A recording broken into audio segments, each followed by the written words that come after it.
এই দেশের জনগণও এই স্বপ্ন দেখে রাষ্ট্রপ্রধান হবেন যিনি, জাতীয় ইমাম হবেন তিনি ইনশাআল্লাহ। এই যে এখন সম্প্রতি দেখলাম এক মহিলা, বা মহিলা বললে তো অনেক সময় রাগ করে, তো যাই হোক, এক মেয়ে জামায়াতের নিবন্ধন বাতিল চেয়ে সংবাদ সম্মেলন পর্যন্ত করেছে। কেন? যে জামায়াতের আমির নাকি নারী বিদ্বেষী কথা বলেছেন। কি বলেছেন? তিনি আল জাজিরা এক সাক্ষাৎকারে ইংলিশে বলেছিলেন, তাকে প্রশ্ন করা হলো যে জামায়াতের প্রধান, দলের প্রধান তিনি কি, আমিরে জামাত তিনি কি নারী হতে পারেন কিনা? তিনি স্পষ্ট বলেছেন হতে পারেন না। জিজ্ঞেস করা হলো কারণ কি? তিনি বললেন যেটা আল্লাহ অনুমোদন দেন নাই সেটা আমরা অনুমোদন দেই কিভাবে? তো এই বার্তা থেকেই তো ক্লিয়ার যে যেই দলের নামই হলো ইসলামকে কেন্দ্র করে, জামায়াতে ইসলাম, ইসলামী দল, সেই দল জীবনের সব ক্ষেত্রে ইসলামকে এবং আদর্শকে প্রাধান্য দেবে। এবং সংবিধানেও তো রাষ্ট্রধর্ম ইসলাম স্বীকৃত হয়ে আছে। তো ইসলামের বিধানের বাইরে মুসলমানের জন্য তো অন্তত ব্যক্তিগত জীবনে যাওয়ার সুযোগ নেই।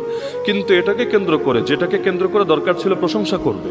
কারণ চারদিক থেকে এখন অনেকে আপত্তি তুলছে যে ওনারা কেন এটা করলেন ওটা করলেন। এই যেমন সম্প্রতি ফুল দেওয়াকে কেন্দ্র করে আমরা দেখলাম যে জামায়াতে ইসলামী এতকাল ফুল দেয় নাই শহীদ মিনারে গিয়ে, এবার কেন তাদেরকে দিতে হলো?